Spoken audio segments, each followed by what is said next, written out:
Comum entre animais da floresta, quase ninguém sabe que o instinto de proteção também tem exemplos nas águas. Há peixes capazes de dar a própria vida na defesa dos filhotes. Nosso objetivo é mostrar isso pela primeira vez, explorando rios amazônicos. Estamos navegando num dos milhares de igarapés da região, o Igarapé Peixe-Boi, afluente do rio Pedreira, no estado do Amapá. Apesar do nome, nunca nenhum peixe-boi foi visto aqui. Esse pequeno rio é o habitat de outras espécies e tem um importante papel na vida de vários peixes da Amazônia. O igarapé é responsável pela formação de extensas áreas alagadas. São banhados cobertos de junco, outros tipos de vegetação aquática e cheios de palmeiras buritis. Centenas de lagos que funcionam como maternidade e berçário de peixes. E o peixe que mais se reproduz aqui é um dos mais famosos da Amazônia, o tucunaré. Água limpa, quente e quase sem correnteza. Esses são os fatores que fazem com que o tucunaré procure os igarapés para se reproduzir. Nós estamos no final do verão da Amazônia, e verão aqui significa seca, estiagem. Faz quase 5 meses que não chove na região. Por isso, a água do igarapé está muito limpa e com boa visibilidade.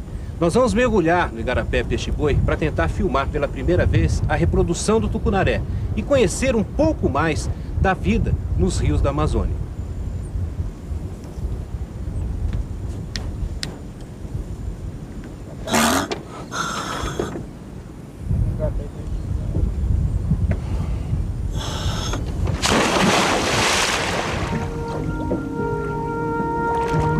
Apesar de estreito, o igarapé é profundo. Em alguns trechos chega a 10 metros. A água limpa nos dá uma visibilidade de 4 metros no máximo. Isso porque o leito do igarapé tem uma vegetação escura que não reflete a luz do sol, o que dificulta a nossa procura. Perto das margens, no meio do junco, avistamos os primeiros peixes. São mafurás, uma espécie parente do pacu do Pantanal. No meio deles, um primeiro tucunaré que se afasta rapidamente. Outros peixes aparecem, mas sempre se protegem no meio da vegetação, onde não conseguimos entrar. Continuamos a busca e encontramos um primeiro sinal de reprodução. Essa área limpa, com pequenos buracos, serviu de ninho para a desova do tucunaré há pouco tempo. Mais 10 minutos de mergulho e avistamos outros tucunarés, que, desconfiados, mantêm a distância. Provavelmente, estão procurando uma área para desovar e iniciar um ciclo de reprodução diferente de quase todos os peixes do país. A maioria dos peixes de água doce do Brasil pertence à classe dos reofílicos, ou seja, amantes da correnteza.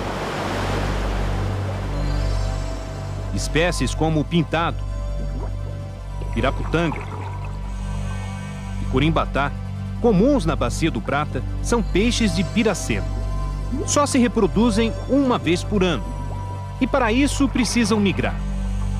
Nadar contra a correnteza dos rios pelo menos 300 quilômetros.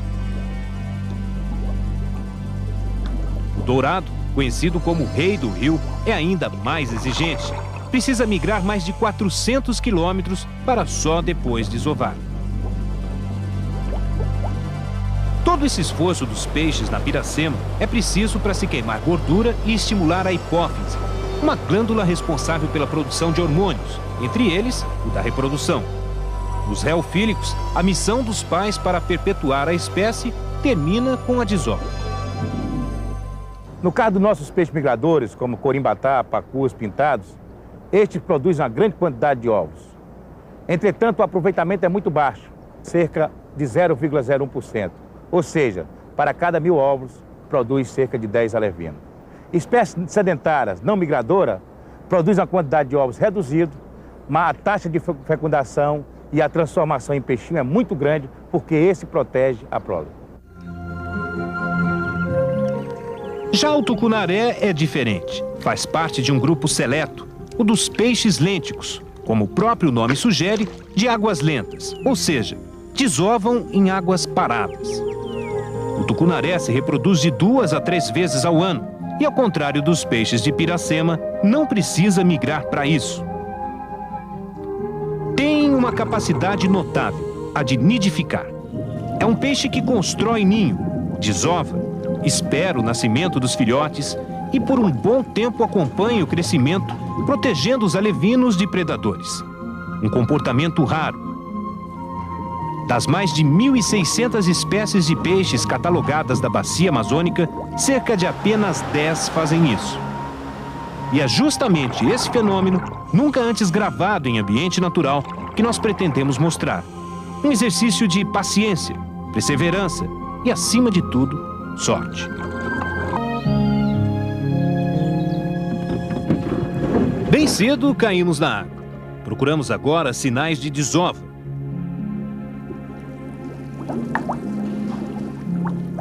O tucunaré coloca os ovos sempre em superfícies duras, pedaços de pedras e madeira como essa, que são escolhidas pelo casal. Assim que a fêmea põe os óvulos, de 6 a 15 mil, o macho fecunda em seguida. Os ovos são aderentes e grudam com facilidade nas superfícies escolhidas. Pouco abaixo, com as nadadeiras e a boca, os peixes já limparam a área e cavaram buracos. O ninho para onde vão as larvas assim que nascerem. Mais à frente, outra fêmea, como se estivesse de sentinela, denuncia uma desova. Pela cor amarela dos ovos grudados à pedra, dá para saber que são recentes. O ninho também já está pronto. Estudos científicos mostram que, com a temperatura da água entre 27 e 30 graus, os ovos levam, em média, 70 horas para eclodir. É pouco tempo, cerca de 3 dias, mas para muito trabalho.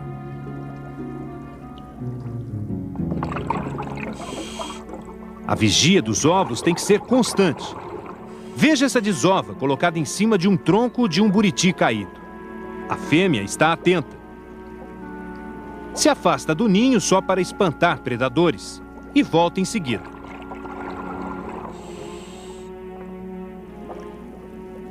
É um ir e vir constante.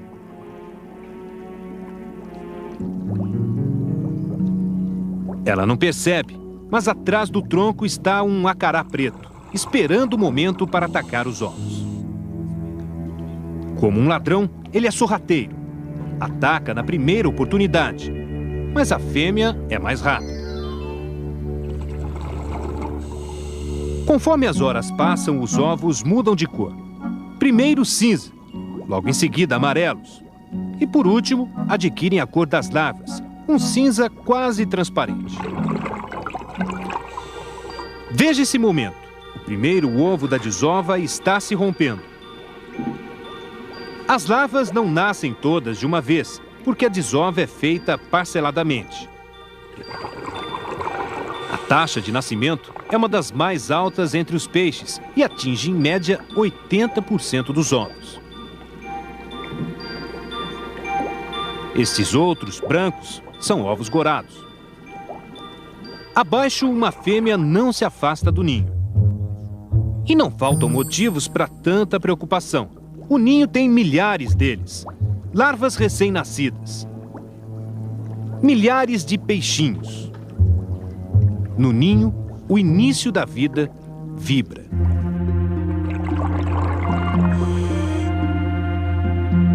Eles ficam bem no fundo do ninho por causa do saco vitelino.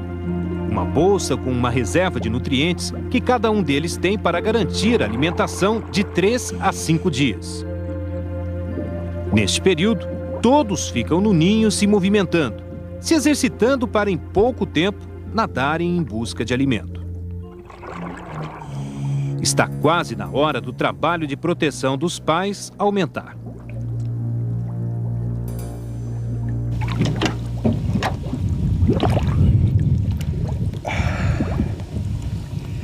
Todas as desovas, assim como o ninho, com as larvas que nós encontramos, estão encostados na margem ou bem próximos dela, a uma profundidade que varia de 3 metros a até 9 metros.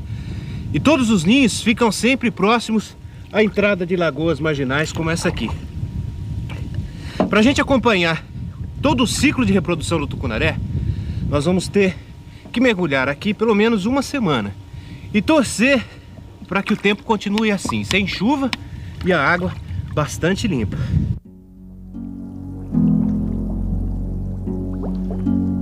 Os ninhos estão sempre cercados de predadores, além do acará preto, o elwas, jacundás, acarás e um dos mais vorazes peixes do Brasil, o pequeno, mas guloso lambari. Eles estão sempre esperando uma distração dos pais. Quando isso acontece, o ataque é surpreendente. Uma fêmea se afasta da desova por pouco tempo, o suficiente para um cardume de lambaris, como piratas do rio, atacar e comer todos os ovos em segundos.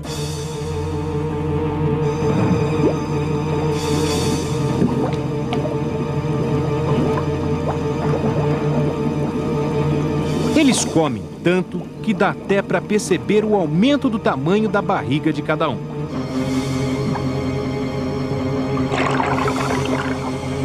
E o curioso é que o lambari é uma das principais presas dos tucunarés adultos. Voltamos a mergulhar no local do ninho onde a desova aconteceu sem problemas. 8 dias após o nascimento, depois que todo o alimento do saco vitelino foi consumido, as larvas, já com os olhos e boca abertos, começam a nadar livremente, todas juntas ao redor do ninho. E o trabalho de proteção aumenta ainda mais. O macho faz a primeira guarda, nadando ao redor do ninho num raio de 2 metros. A fêmea está sempre ao lado dos filhotes, atenta a qualquer movimentação de predadores. Nosso cinegrafista é considerado um perigo, e os filhotes rapidamente voltam para o ninho. Quando isso não acontece, a fêmea recolhe todos com a boca.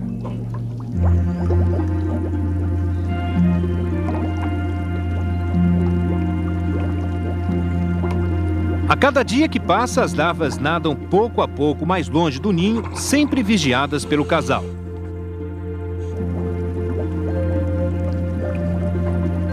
Até mesmo um outro peixe da mesma espécie, quando se aproxima demais, é atacado.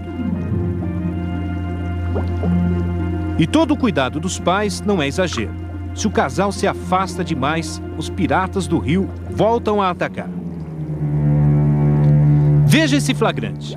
O instinto de sobrevivência faz o cardume realizar uma manobra de fuga. Eles se juntam, se concentram ainda mais, como se quisessem dar ideia que são um peixe só e maior. E em segundos, todos se escondem na vegetação.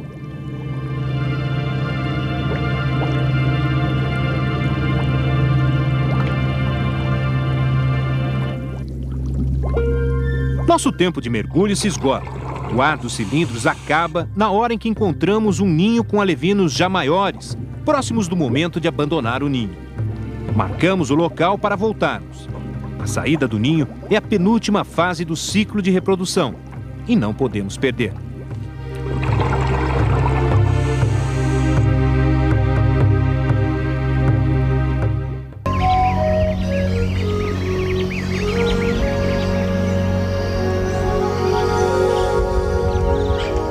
O sol, pouco a pouco, se esconde no horizonte.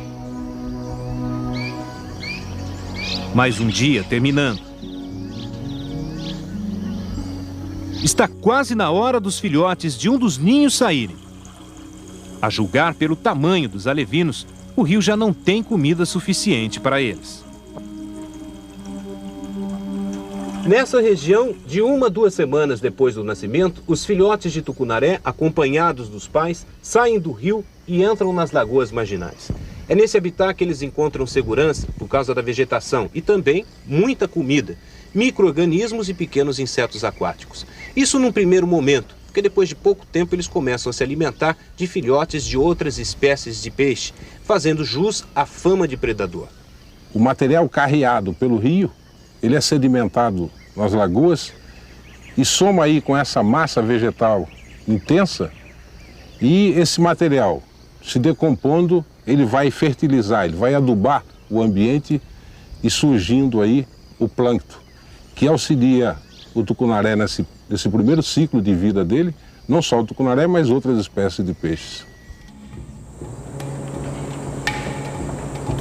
É justamente a fase da saída do ninho uma das mais difíceis de se presenciar. Decidimos continuar a observação noite adentro.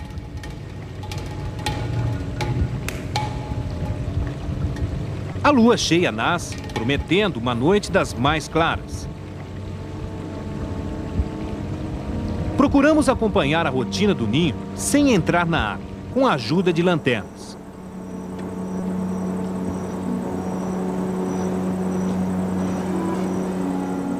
Mas assim só era possível ver os pais. Para observar melhor, só mesmo fazendo um mergulho noturno. Nós vamos mergulhar agora para não correr o risco de perdermos o momento em que os alevinos saem do ninho. E também para observar se durante a noite o comportamento dos peixes muda.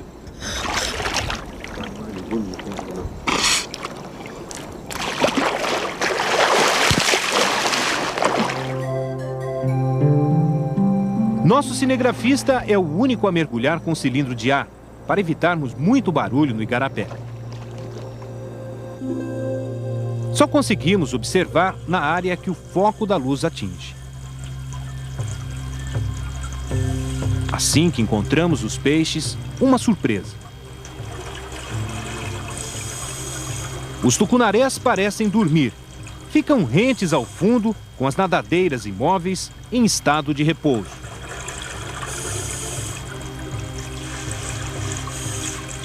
Alguns chegam quase a se esconder na vegetação do fundo. Mas qualquer movimento mais brusco e o peixe dispara em fuga. Já no ninho, as larvas continuam em atividade.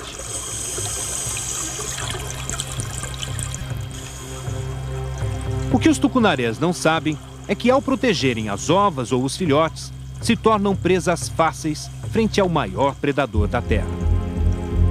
Enquanto mergulhávamos, um outro barco chama a atenção. Uma canoa de um morador ribeirinho. Com um farol ligado à bateria de carro, ele está pescando tucunarés de zagaia. Acompanhamos a ação do ribeirinho.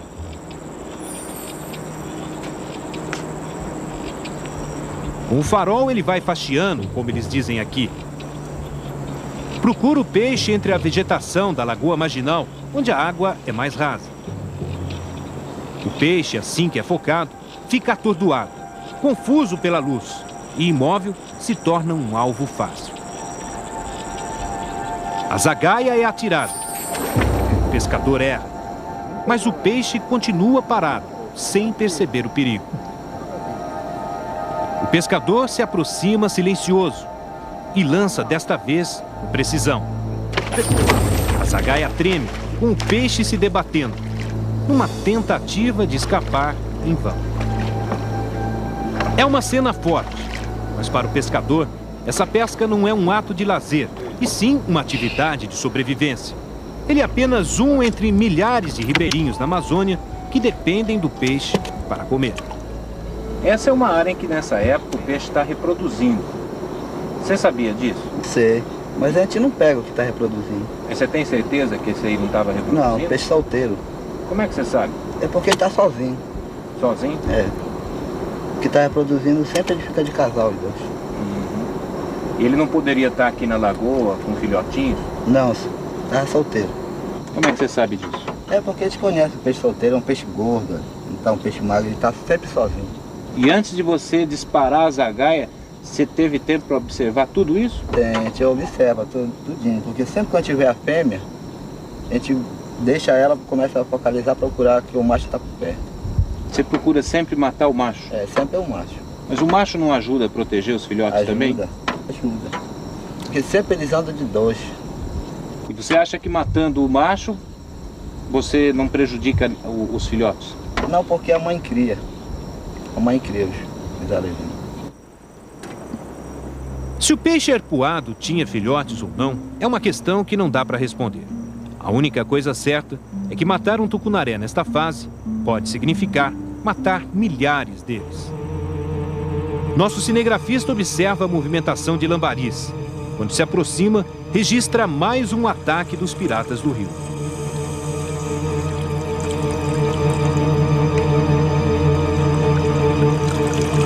Por que os pais não estavam protegendo os filhotes é outra questão que não dá para saber a resposta certa.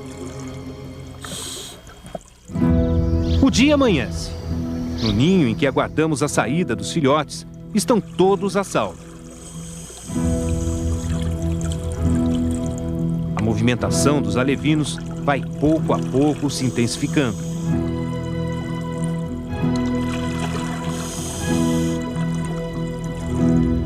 Os pais vigilantes acompanham.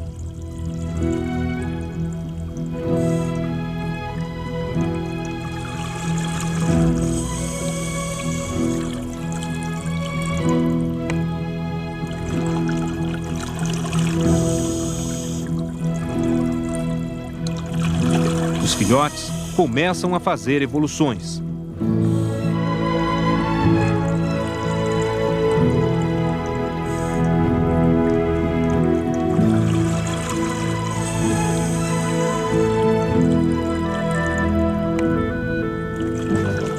É a marcha para a vida. Uma coreografia perfeita.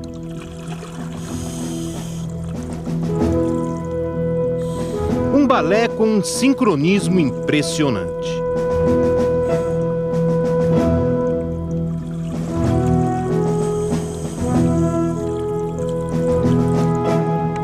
E essa dança prossegue até todos chegarem ao lago, onde a alimentação farta vai garantir o crescimento.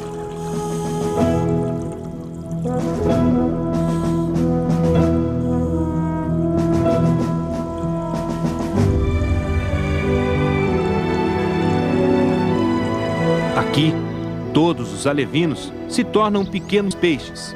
Com cerca de 1 mês e meio de vida, se libertam dos pais completamente. Passam a nadar por si só. Agora, são responsáveis pelo destino, que só aponta 2 escolhas à espécie: caçar e viver ou ser caça e morrer.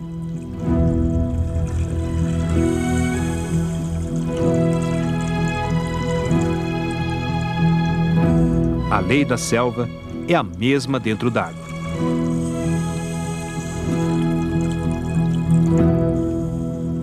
Os que sobreviverem vão, no próximo ano, iniciar o ciclo de reprodução.